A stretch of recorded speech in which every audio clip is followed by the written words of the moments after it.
Indeed, it is a good afternoon. Good afternoon. Please have a seat, everybody. Please have a seat. Thank you. Feels good, doesn't it?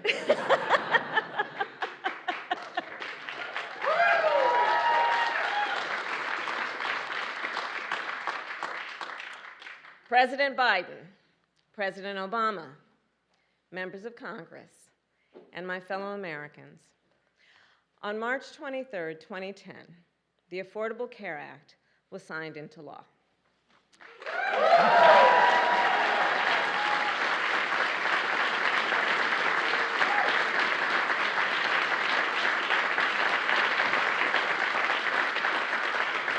In the 12 years since, the ACA has delivered high-quality, affordable health care to more than 30 million Americans. Yes.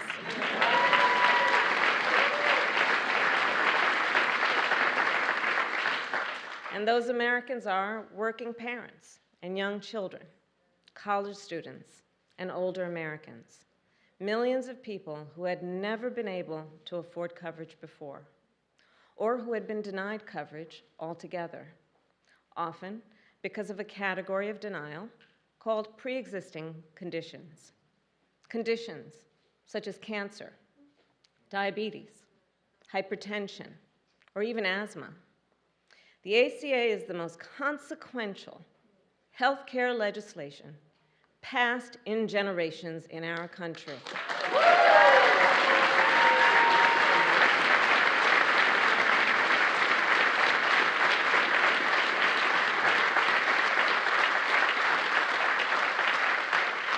And it is something more. The ACA is a statement of purpose, a statement about the nation we must be, where all people, no matter who they are, where they live, or how much they earn, can access the health care they need, no matter the cost. You know, when I served as Attorney General of California, it was that purpose that led our office and 10 other state attorneys general to submit a brief to the United States Supreme Court in defense of the ACA, and it is that purpose that brings us all together today, to continue to expand affordable health care and its coverage to families across our nation, and to call on Congress to take action, to pass legislation that simply allows Medicare to directly negotiate prescription drug prices with pharmaceutical companies.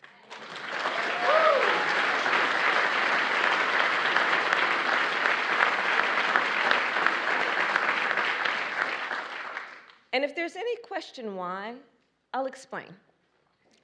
More than 60 million Americans are enrolled in Medicare. That would give Medicare significant bargaining power to negotiate prices for all those Americans. So instead of forcing individual patients to negotiate by themselves, to require them to pay whatever price the drug companies set, they would have that kind of representation to stand there with their fellow Americans and negotiate those prices so that they would just simply be fair. So today we also call on Congress to make permanent the ACA subsidies that are included in the American Rescue Plan.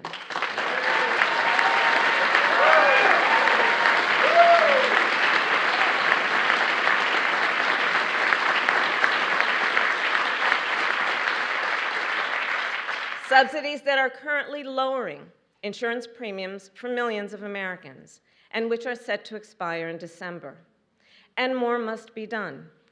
Currently, there are 12 states in our nation that refuse to expand Medicaid for no reason other than petty partisan obstruction. As a result, 4 million people in our country are locked out of coverage. And that comes at a cost. For example, women who do not have health care coverage and are therefore less likely to have access during pregnancy or before or after to pelvic exams or vaccinations, prenatal checkups, postpartum, depression screenings, and all the other essential care they need to be safe and healthy before, during, and after birth. We know that expanding Medicaid coverage significantly reduces the number of mothers who die as a result of pregnancy.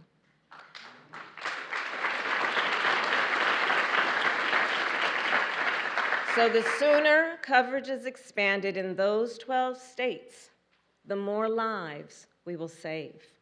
Protecting the health and well-being of the people of our nation should not be a partisan issue.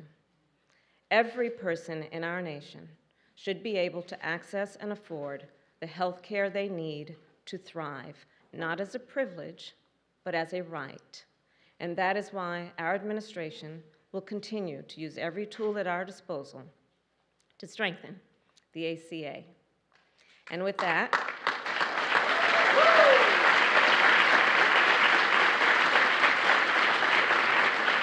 it is now my great pleasure to introduce the man whose vision and leadership led us to this day, whose unwavering commitment to the people of our nation laid the foundation for this groundbreaking legislation. A leader who showed us the way forward on this important issue. Please welcome President Barack Obama.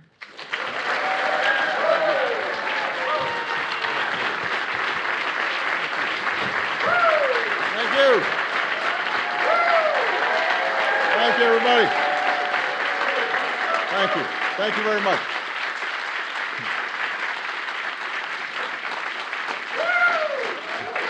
Thank you, everybody. Have a seat. Have a seat. Thank you. Vice President Biden, Vice President. That was a joke.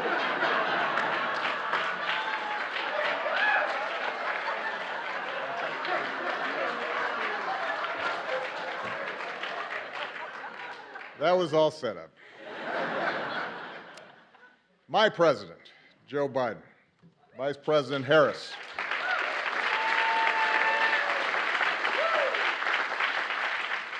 our dear friend, Madam Speaker, Nancy Pelosi, all the members of Congress who are in attendance today, the members of Cabinet, it is good to be back in the White House. It's been a while.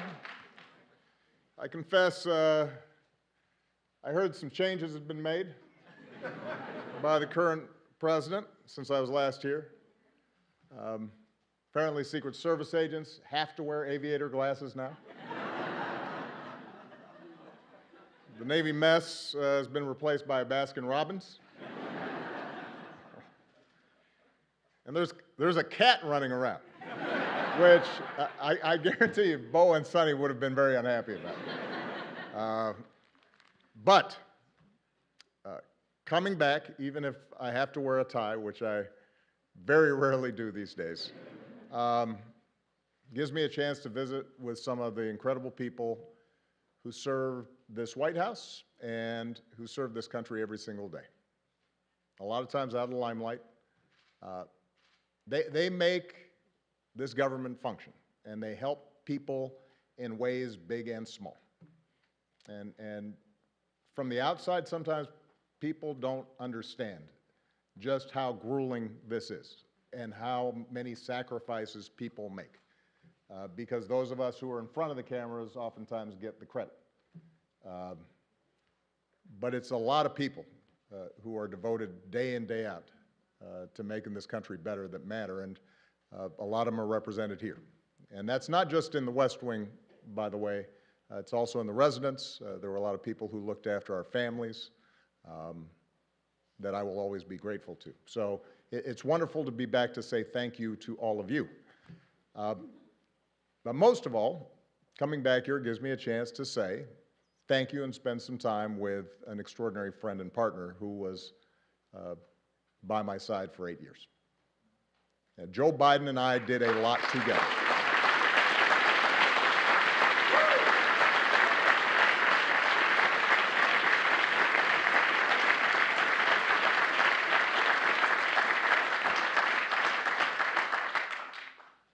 We helped save the global economy, made record investments in clean energy. We put guardrails on our financial system. We helped turn the auto industry around, repealed Don't Ask, Don't Tell.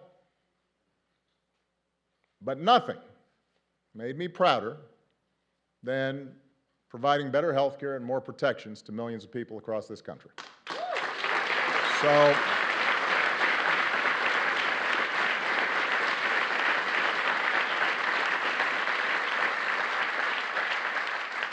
So when President Biden said he was not going to just celebrate the ACA, but also announce actions that would make it even better, I had to show up. I think it's been well documented just how difficult it was to pass the ACA. You can get a lot of testimony here in case folks haven't heard. You know, as a country, we have been talking about reforming health care for 100 years. Unlike almost every other advanced economy on earth, we didn't have a system that guaranteed access to health care for all of its citizens. Millions of people didn't have health insurance, often because their employers didn't provide it or because it was too expensive.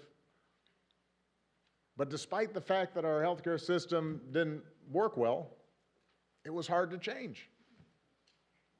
Healthcare represents about 1/5 of our economy.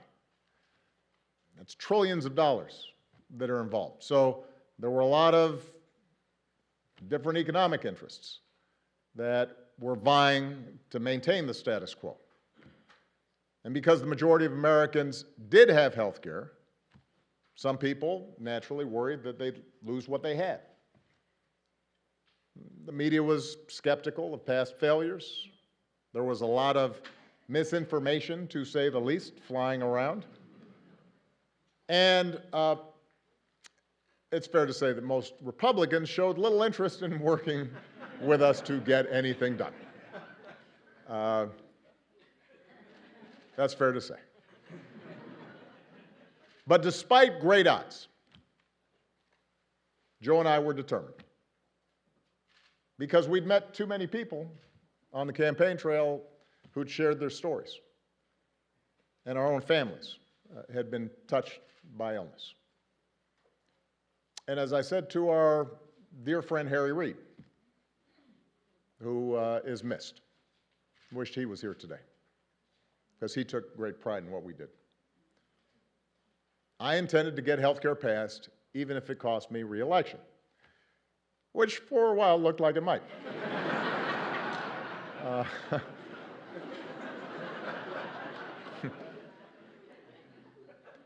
But for all of us, for Joe, for Harry, for Nancy Pelosi, for others, the ACA was an example of why you run for office in the first place, why all of you sign up for doing jobs that pay you less than you could make someplace else, why you're away from home sometimes and you miss some soccer practices or some dance recitals.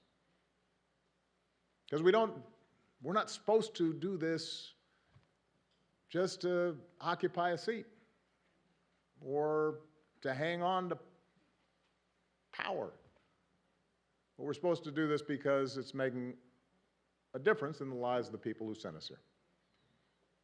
And because of so many people, including a lot of people who are here today, made enormous sacrifices.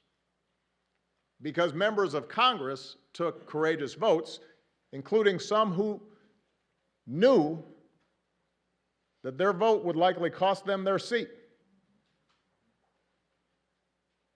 Because of the incredible leadership of Nancy and Harry, we got the ACA across the finish line together.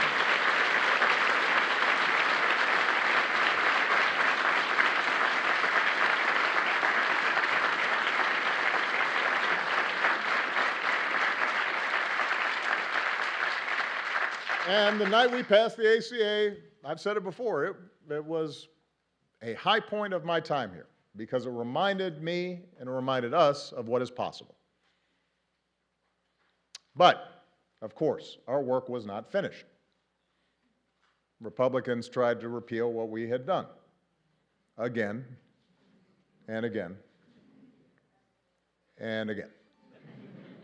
And they filed lawsuits that went all the way to the Supreme Court 3 times. I see Don Marilla here, who had to defend a couple of them.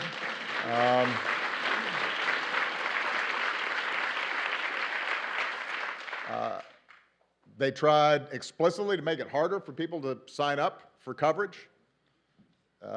And let's face it, it didn't help that when we first rolled out the ACA, the website didn't work. That was not one of my happiest moments.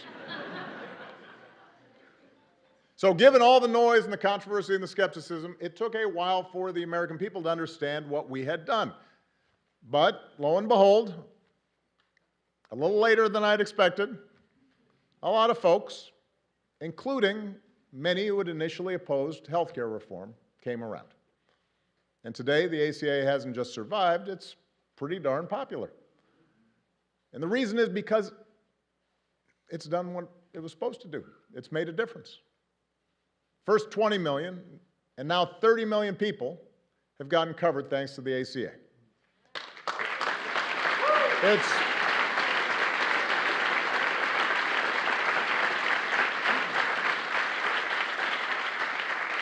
It's prevented insurance companies from denying people coverage based on a pre-existing condition. It's lowered prescription drug costs for 12 million seniors. It's allowed young people to stay on their parents' plan until they're 26. It's eliminated lifetime limits on benefits that often put people in a jam. So we are incredibly proud of that work. But the reason we're here today is because President Biden, Vice President Harris, everybody who's worked on this thing understood from the start that the ACA wasn't perfect. To get the bill passed, we had to make compromises. We didn't get everything we wanted. That wasn't a reason not to do it. If you can get millions of people health coverage and better protection, it is, to quote a famous American, a pretty big deal.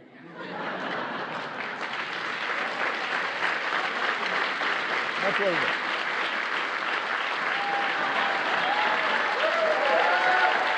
Big deal.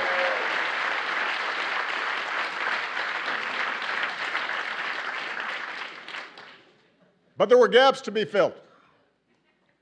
Even today, some patients still pay too much for their prescriptions. Some poor Americans are still falling through the cracks. In some cases, healthcare subsidies aren't where we want them to be, which means that some working families are still having trouble paying for their coverage. Here's the thing, that's not unusual when we make major progress in this country.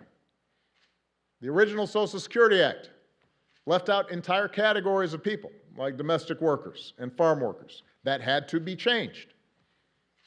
In the beginning, Medicare didn't provide all the benefits that it does today. That had to be changed. Throughout history, what you see is that it's important to get something started, to plant a flag, to lay a foundation for further progress. The analogy I've used about the ACA before is that in the same way that was true for early forms of Social Security and Medicare, it was a starter home. It secured the principle of universal health care, provided help immediately to families, but it required us to continually build on it and make it better. And President Biden understands that, and that's what he's done since the day he took office. As part of the American Rescue Plan, he lowered the cost of health care even further for millions of people. He made signing up easier. He made outreach to those who didn't know they could get covered, make sure that they knew, made that a priority. And as a result of these actions, he helped a record 14.5 million Americans get covered during the most recent enrollment period.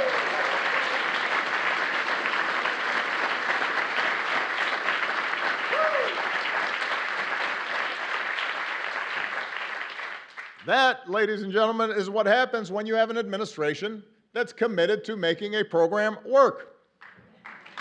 And today, the Biden-Harris administration is going even further by moving to fix a glitch in the regulations that will lower premiums for nearly 1 million people who need it and allow 200,000 more uninsured Americans get access to coverage. I'm a private citizen now, but I still take more than a passing interest in the course of our democracy. But I'm outside the arena, and I know how discouraged people can get with Washington. Democrats, Republicans, Independents. Everybody feels frustrated sometimes about what takes place in this town. Progress feels way too slow sometimes. Victories are often incomplete. And in a country as big and as diverse as ours, consensus never comes easily. But what the Affordable Care Act shows is that you are driven by the core idea that together we can improve the lives of this generation and the next. And if you're persistent, if you stay with it, and are willing to work through the obstacles and the criticism and continually improve where you fall short, you can make America better. You can have an impact on millions of lives. You can help make sure folks don't have to lose their homes when they get sick, that they don't have to worry whether a loved one is going to get the treatment they need. President Joe Biden understands that.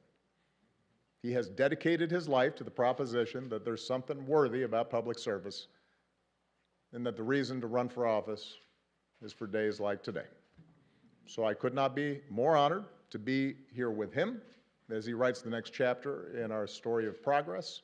I'm grateful for all the people who've been involved in continuing to make the ACA everything it can be, and it is now my great privilege to introduce the 46th President of the United States, Joe Biden.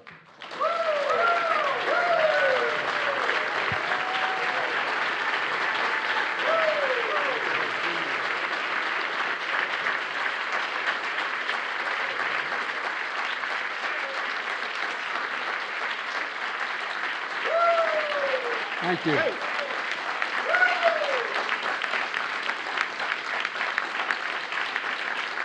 Thank you, thank you, thank you. Please, thank you. Thank you.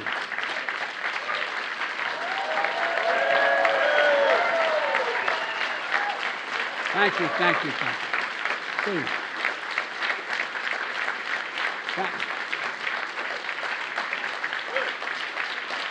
Please. Thank you.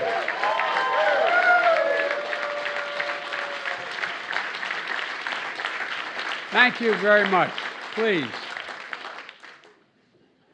My name is Joe Biden. I'm Barack Obama's vice president. And I'm Jill Biden's husband. By the way, the only reason Jill's not here today, she's working. She's teaching. And so I just want you to know that's why she's not here. Good afternoon, everyone. Mr. President, welcome back to the White House, man. Feels like the good old days. Being here with you brings back so many good memories. We just had lunch together, and we weren't sure who was supposed to sit where. Look, it's fitting that the first time you return to the White House is to celebrate a law that's transforming millions of lives because of you. And I say because of you. We had a lot of help, the staff, and I helped a little bit, but it's because of you. A law that shows hope leads to change. And you did that. You did it. Let's be honest. The Affordable Care Act has been called a lot of things, but Obamacare is the most fitting. Obamacare. True.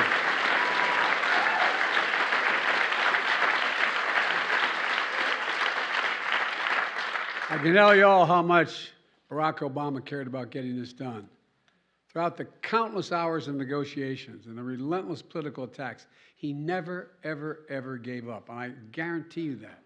If I had time, I could tell you all the times when he'd say, should we compromise, should we do? And I'd say, well, we ought to think about it. No, if I do that, then so-and-so won't get covered. This group of people won't get covered. And whether it was after meeting during our weekly lunch, and we met every single day, he'd remind me why we're doing this in the first place. We're doing this in the first place for people who needed it and deserve to be treated with dignity. Dignity. The idea that when you can't afford health insurance for your children, for your spouse, male or female, it doesn't matter. Not only are they in trouble, but you're deprived of your dignity. Barack, you talked about the idea that it was important that we make sure that you couldn't outrun your insurance. I can remember there with Bo, thinking to myself, what would I do if they walked in and said, you've outrun your time, man? And there were still 35 days to live. The things that change people's lives. We both understood the Affordable Care Act wasn't about a single president or the presidency. It was about the countless Americans lying in bed at night, staring at the ceiling, wondering, my God, what if I get really sick? What am I going to do? What is my family going to do? Will I lose the house? Discussions we had in my house with my dad when he lost his health insurance. Who's going to pay for it? Who's going to take care of my family? You know, in America, health care, as we all three said, will have now said, health care should be a right, not a privilege. And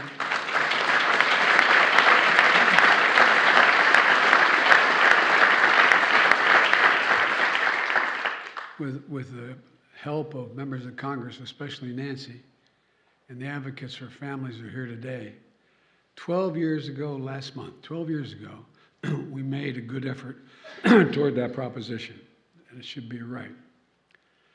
And Barack, when you signed the Affordable Care Act into law, it became the most consequential piece of health insurance, most consequential piece of legislation, in my view, since the creation of Medicare and Medicaid in 1965. It made a difference in people's lives every day. You just talked about where we were before the Affordable Care Act and what happened in the past 12 years to make life a lot better for people. Well, I'd like to talk about where we go from here, because we knew back then, as the President said, we knew that we had to keep strengthening this legislation. Look, that's why I ran for president, and I promised to protect and build upon the Affordable Care Act.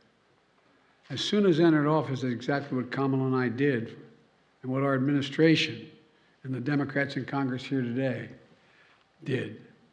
We passed the landmark American Rescue Plan, which not only helped us in COVID-19 get it under control and our economy back on track, it got millions more people insured under the Affordable Care Act.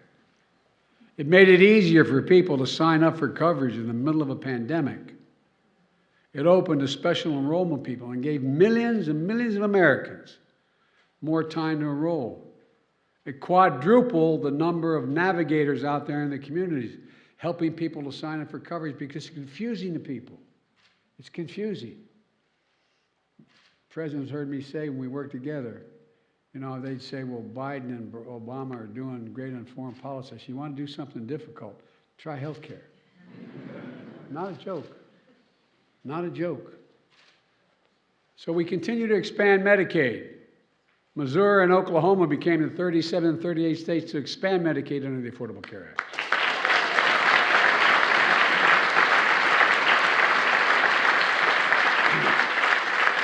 And as been mentioned, over 31 million people now have health insurance through the Affordable Care Act. 4 out of 5 Americans can find quality coverage for under $10 a month. The average family is saving $2,400 a year on their premiums. That's $200 every single month, available for other needs in their lives, from gas to groceries to other basic necessities. The bottom line is this: the Affordable Care Act is stronger now than it has ever been. And today,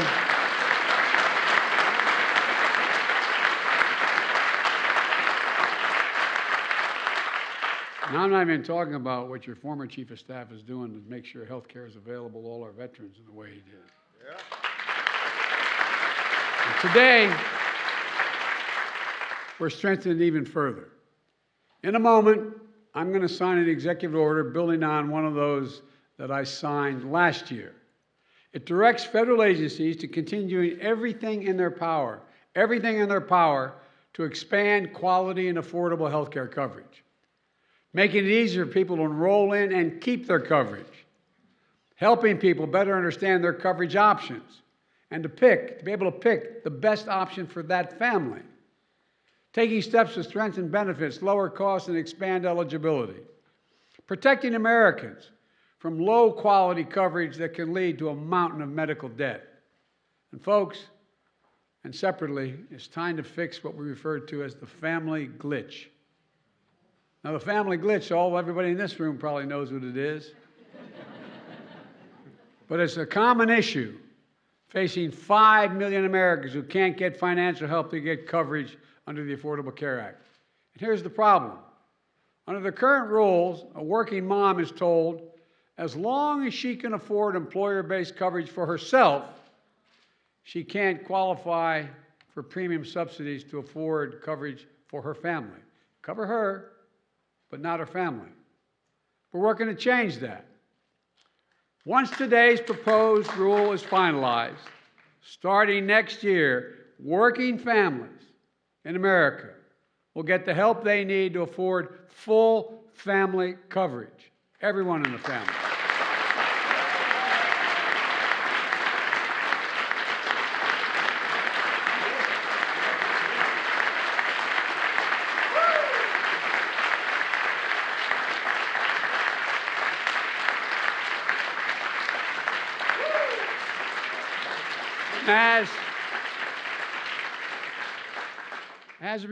As a result, families will be saving hundreds of dollars a month. With this change, it's estimated that 200,000 presently uninsured Americans are going to gain coverage.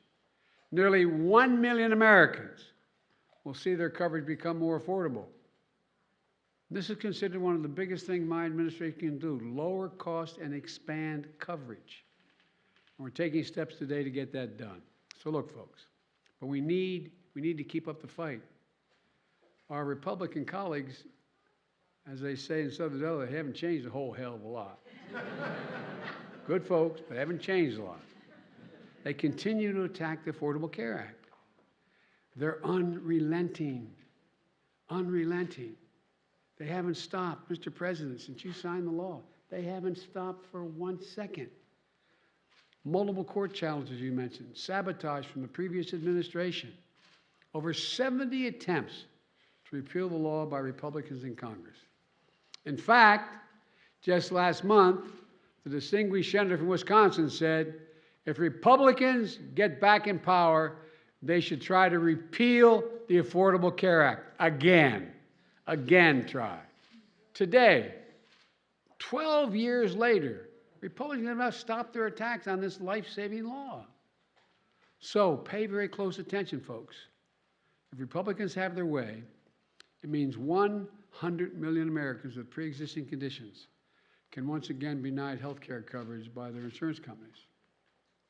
That's what the law was before Obamacare. In addition, tens of millions of Americans could lose their coverage, including young people who will no longer be able to stay on their parents' insurance policy at age 26. Premiums are going to go through the roof. Well, I got a better idea. Instead of destroying the Affordable Care Act, let's keep building on it. Let's extend it. Extend.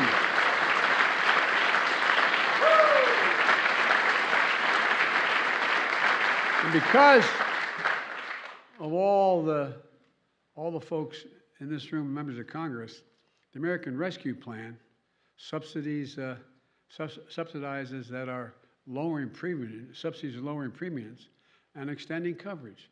And I got a little practice when you gave me that other act, when we were president. You were president, I was with you. Look, close the Medicaid coverage gap that locks nearly 4 million Americans out of coverage just because their states refuse to expand Medicaid. Lower prescription drug costs, which is mentioned already, by allowing Medicare to negotiate prices for drugs that are on the market. We can do this. We should do this. We have to do this. But let me close with this. 12 years ago, at a bill signing the Affordable Care Act, President Obama said, quote, "We're a nation that does what is hard, what is necessary, and what is right." That's exactly what he did. Exactly what he did. And folks, that's what we have to do. That's what we do as Americans. You know, it's what all of you did here in making the Affordable Care Act possible. I really mean it. We just got to keep it going and keep building on it. We need to keep the faith. We need to remember we're the United States of America, and there is simply, literally, nothing beyond our capacity when we're united and do it together. So God bless you all. May God protect our troops. And now I'm going to sign an executive order. And Barack, let me remind you, it's a hot mic.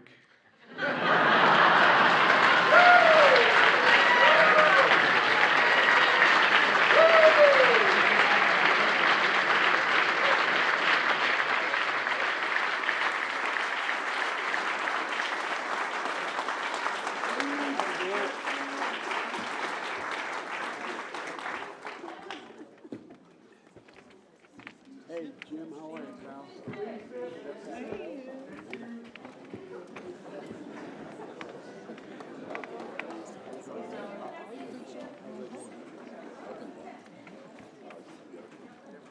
You see everybody?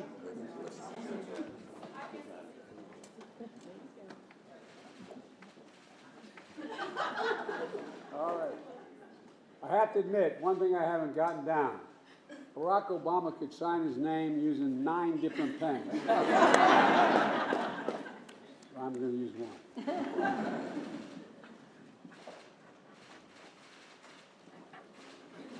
There you go.